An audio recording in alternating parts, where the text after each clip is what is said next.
Welcome back to the Freemelon podcast, ladies and gentlemen. I am Eli Martyr.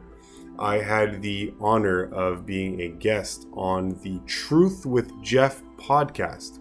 And so for today, I'm going to share with you the little interview that I had with Mr. Jeff on his podcast. So without any further delay, I'll let him take it away. This is Jeff Sakarik. I'm back with podcast number 10. Today I've got Eli Martyr. He's coming in from Toronto. He's the creator of the Freemelon Society, one of my favorite YouTube channels. He's a master of the fruitarian lifestyle, meaning he eats only what comes from the garden.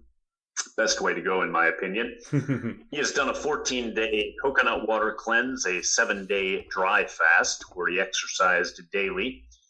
He has been a stuntman, an activist speaker, and in my opinion, nobody breaks down how to build your immune system naturally better than he does. Thanks for being here, sir. Jeff, thank you so much. It's really an honor to be invited onto your show and to be able to speak to your audience with you. So yeah, many thanks, my man. Much appreciated. Okay, so what did I miss in your background? I'm sure I missed in a few things there. Fill in a few blanks for me. Let's see. My background. My background, just a regular dude, just like everyone else. Went to school, I've always been interested in health and fitness and whatnot. I was always an athlete, so grew up doing gymnastics. Oh, you mentioned that I'm in film, and of course, yes, I've been a stuntman for many years and working in film. And I was training for that occupation before I even knew it was a job. So when I was a kid, I started with gymnastics, and then that was kind of the foundation that I built everything on, and went into all the different martial arts. Well, not all, but many. I did Taekwondo for a number of years. I did Muay Thai for about four and a half years or so. I dabbled in grappling and some military self-defense, some Krav Maga. I did wrestling in university and in high school and whatnot. So just was always very interested in fitness and well-being. And then in university, I studied kinesiology in university, and then got my degree. However, most everything that was really important that I learned was after university, just on my own, just studying and collecting books, because, the stuff you learn in school is, I don't want to put anyone off, and I don't want to say completely useless, but I kind of do. So yeah, most. I see your, on your videos, your bookshelf in the background mirrors a lot of what I've read over the years. Oh, wonderful. And I found the same thing. I mean, I went to college in the Midwest in America, and I'd say I will use maybe a tenth of what I learned. Most of what I use on a daily basis can be found in my library, like the one you've got behind you in most of your videos. Exactly. So 30 years ago, I read the book Fit for Life, found out about natural hygiene, experimented with this, that, and the other diet, and I ended up where I am today, eating once a day, pretty much mostly raw. Nice.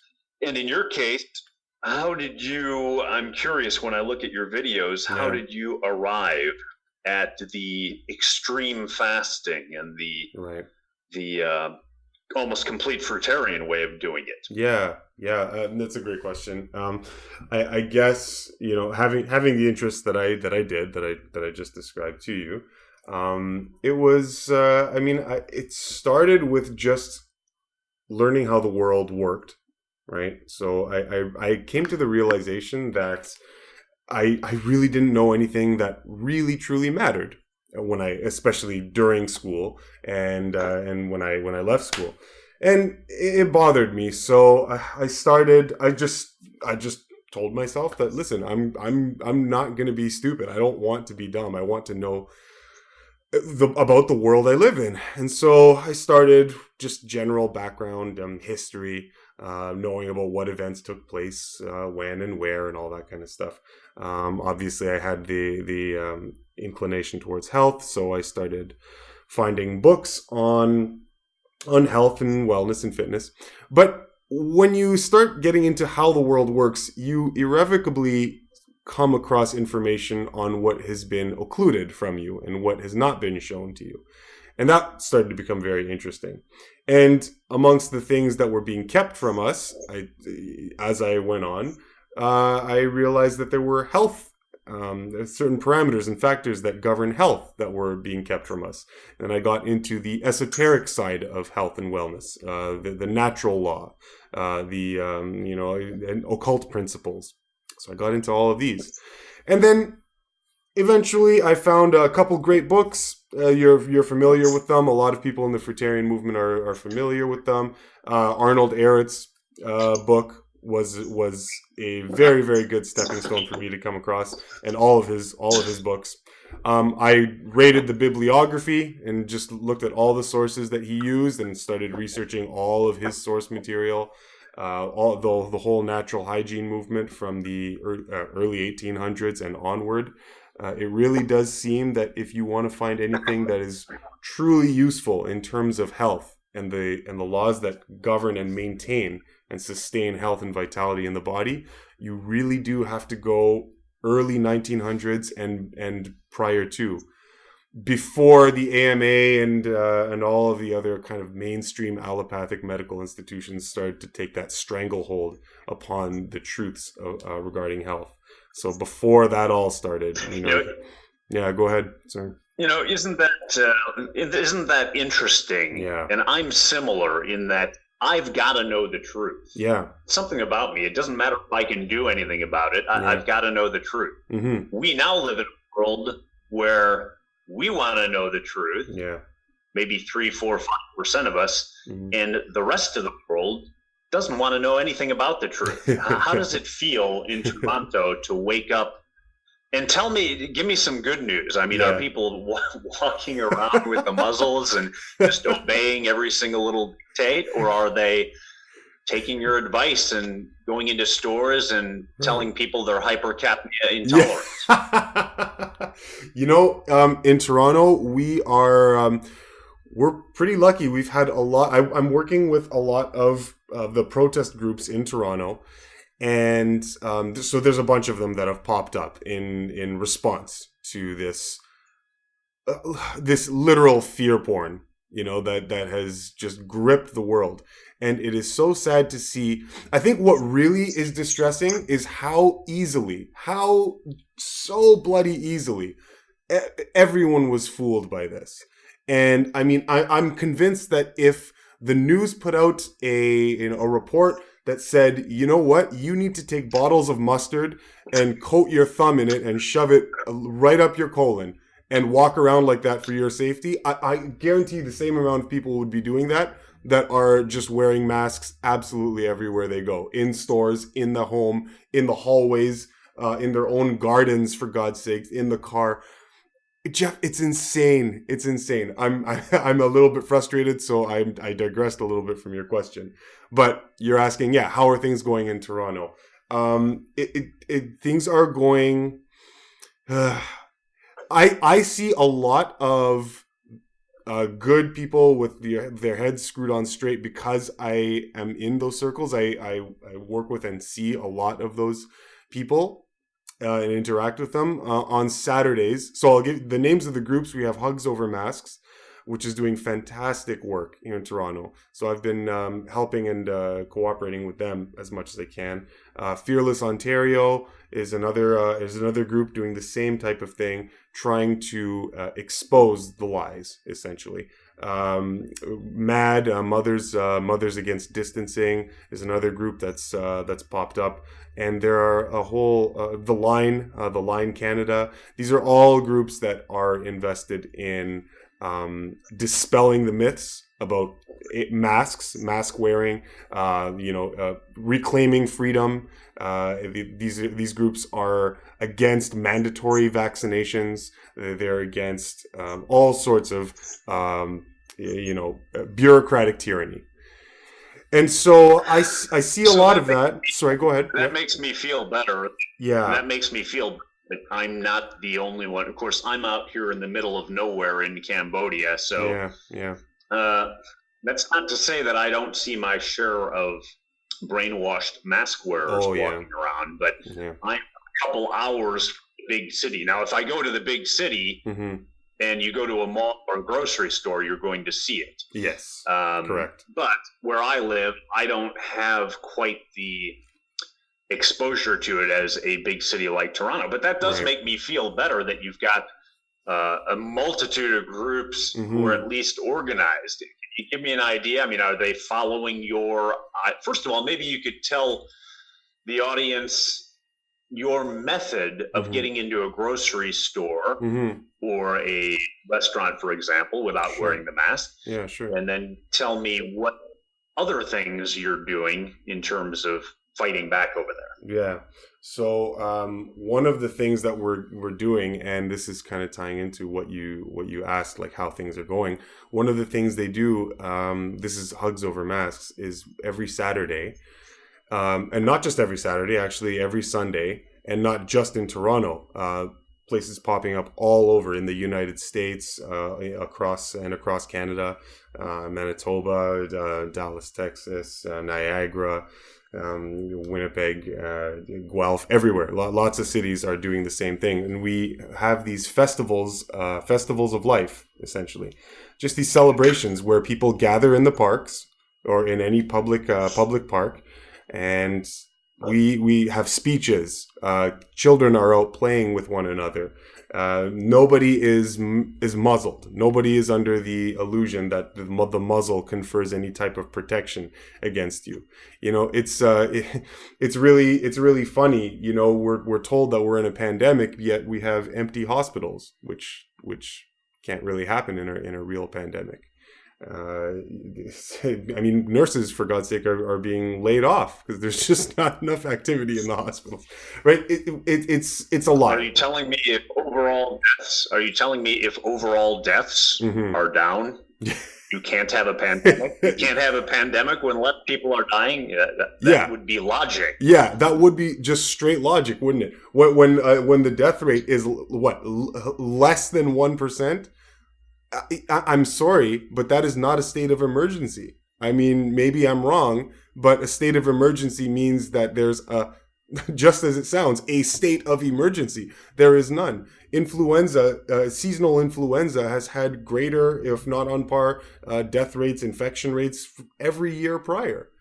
Right, so like there's nothing is different. Nothing has changed. The only thing that has changed is the amount of bamboozling propaganda that is being shoved down our throats in the media. If everyone threw out their TVs, or if not their TVs, but if they just disconnected the cable, and maybe they were watching whatever YouTube or whatnot, there would be no state of emergency. So you just hit on something there. Yeah. This is why I've had Peggy Hall on the show. This is why I think the mask is so important, and why they are so insistent worldwide on getting you to wear it. Right. They know if people start walking around without it, they can no longer say, well, we flattened the curve because you had the mask on. If you hadn't had the mask on, all hell would have broke loose, right? Exactly. Which I can personally prove that's not the case. I went to the beach yesterday. Here, there's no social distancing. I mean, the only people wearing the mask are the police. And it's basically... If this thing were real, you would have bodies all over the beach. That's right. Nobody's even sick anywhere, period, in Cambodia, even in the cities. Yeah. So, however, now, if they can get you to agree to the mask, they can now take the credit for saying, yeah, well, it would have been a hell of a lot worse if you weren't wearing your muzzle. Exactly. So, a couple things that have come up is one of the things in America, it's probably the same in Canada. No store can make a policy. If you go into a store and they say, well, it's our policy that you've got to wear a mask, no store can make a policy that violates established federal civil rights law. That's right. And you have a right to go into the store. without your mask on because you are protected under discrimination law. That's right. That's America. Also, they will often say, this is private property, we can do what we want. Actually, it is not private property, at least in America. It is classified, restaurants, grocery stores, as what they call public accommodation. Right. And they are subject to that federal law. Right. So I think your method, very non-confrontational of going in there and using the medical condition to get in, seemed to work very well for you. Can you give me some details and give the audience some details on how you do that? Yes, I can. So at least in Toronto, written in the bylaw, so this is part and parcel of the bylaw itself. It's right there. So you're not getting around the law in any way, because it's right there, in the bylaw itself in Toronto, for mandatory masks. Now, what they tell the employers and the business owners is they simply tell them masks are mandatory. What they don't tell them is that there are exemptions.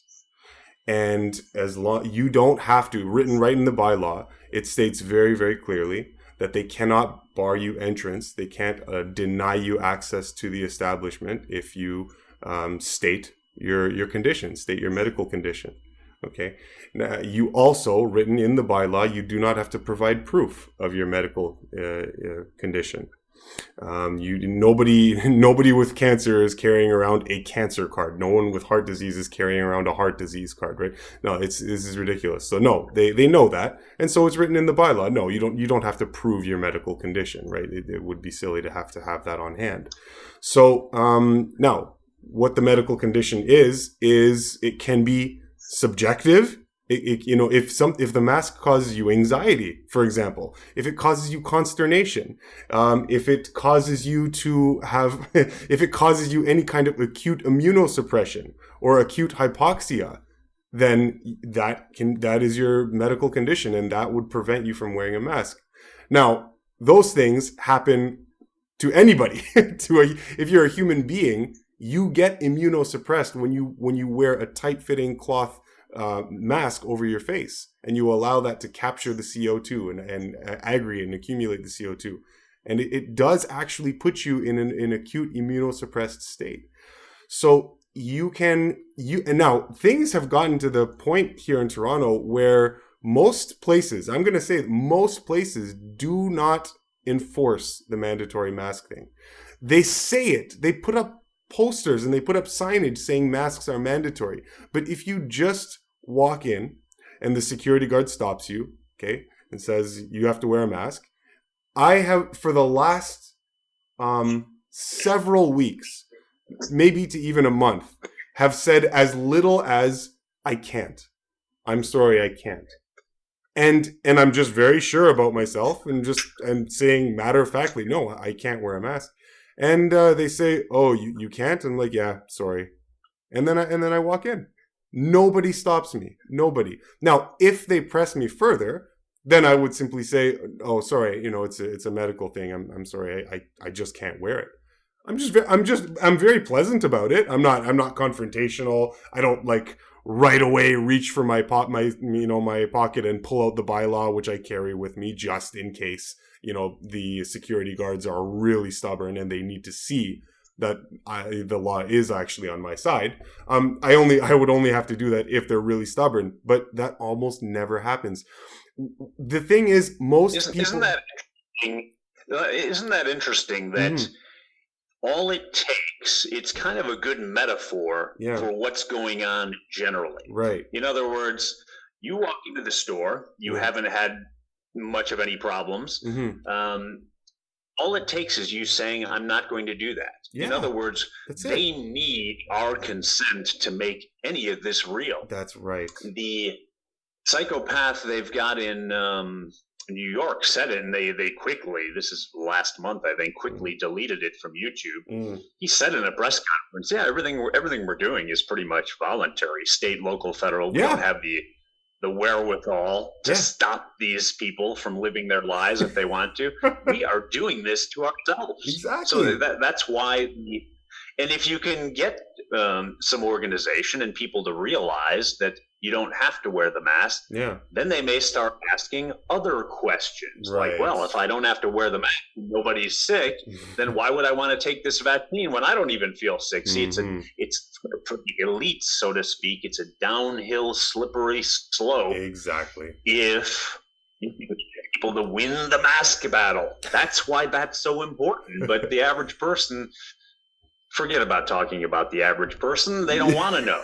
I've got to know. You've got to know. Yeah. Some people just, they're going to go with the flow. Yeah. Right? That's right. Yeah. And, I think... So, sorry, go ahead. So while I'm thinking of it, we saw the massive protests in Germany. That's great. Yeah. I love to see large gatherings of people wherever possible against stuff like this. Yes. My question is, I can't help but ask the question, do you get all excited at a protest and then everybody goes home and wakes up the next morning and the lockstep document is still moving forward, the infrastructure is still being laid out, Gavi is still getting thrown however many billions by the administration in the United States, nothing has changed. Yeah. In order to get something to change, it cannot just be protests. Right. Or am I wrong about that? Yeah. No, I think you're absolutely right. The protests are a stepping stone, right? They are what they are. And now in Toronto, these Saturday gatherings and Sunday gatherings, and not just in Toronto, like I said before, all across Canada, these things are popping up. Lots of different cities are doing these same types of festivals. But what they are is they are a wake-up call to people, a rallying call to get people to recognize and realize, holy smokes, we are being lied to. There is no danger. And what that does is it allows people the confidence and the comfort to be able to take that step so that they can start to say no. The protests are important, right? But what is really important is that the protests garner enough courage in people so that when push starts to come to shove, we have the strength and of course the knowledge to be able to say no and back up our no with reason. Okay. So, and it's the same thing that it has always been, just flat out saying no. That is really the only defense. Now, saying no may be dangerous in the sense that they might come after you, but really, in the end, it's the only thing that we can do in defense of ourselves and our rights and our freedoms in the face of tyranny. When after we do these gatherings and it's amazing, everyone's happy and smiling and hugging each other and having fun. The children are playing.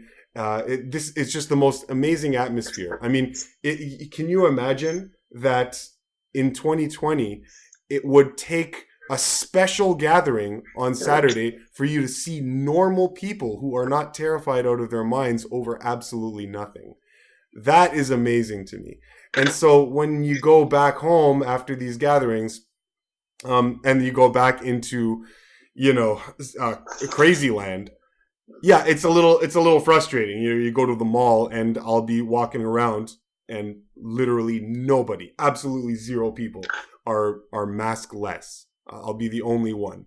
And this goes for all the other people that take part in these festivals, right? They go to their local shops or wherever, and they're the only ones that aren't wearing masks. And it's frustrating, but it's growing. It's a growing movement. And I mean, just look at YouTube. Look at this channel. Look what we're doing right now. We're talking about it. We're reaching people. We're telling them that there's nothing to fear. We're reassuring them. Hundreds of people are doing the exact same thing. YouTube is saturated with doctors and professionals and healthcare workers, all spilling the beans on this nonsense. So it's reassuring. It's empowering to know that we're not the only ones, right? Lots of people are doing this, but we need a bit more time for those numbers to swell to the point where you get to the tipping point, right? And I don't think we're quite at that tipping point yet, but the progress is very reassuring, though. That's for sure. I think letting people know that they are not completely isolated. Yeah. Not alone. That's a good purpose of the protest. Just the fact that you have a protest may somehow raise the collective consciousness. That's exactly what happened in Germany may go beyond a level that we even understand to raise the collective consciousness. So I hope you're right on that. I also wanted to ask you, I watched your video a couple of times now on viruses and bacteria are necessary for life. Yeah. And there's a couple of videos out there that I think are very important, but that might be the first one that I give somebody who's been indoctrinated with the idea that, there's these scary germs out there and we've got to, in order to be healthy, we've got to fight off these scary germs or we might, something bad's going to happen. If I were to come to you from that perspective, what would you say to me as a nervous commoner? Right. Yeah. So, okay. So if you're the nervous commoner, how do I approach this in a delicate way that is not so violently opposed to the belief system that they just kind of can't deal with it and they're like, and they just go back, right? Like, what do you do? How do you go about it? And this is why in the video I really like to use analogy, because analogy, it helps to frame an idea in mind that makes in a way that makes sense. It's how children learn.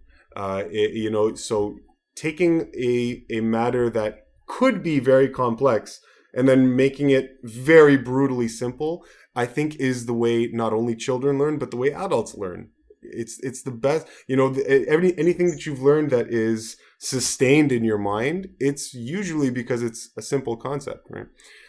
So how would I approach that? I would start by saying, okay, you have to recognize that these viruses and bacteria that you're told are the enemy, they do exist in your body at all times.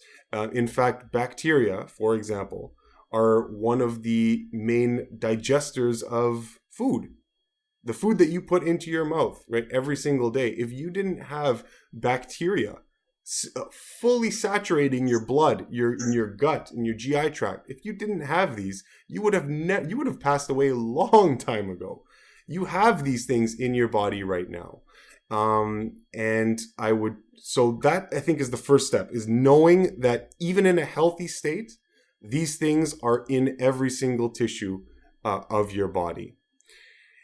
And just like the poisoning of a fishbowl, the poisoning of the water in a fishbowl, just like the poisoning of the soil in the forest, just like the poisoning of the air in the air that we breathe, when we adulterate and corrupt the environment within which an organism lives, the organism must inevitably become sick. And it's no different.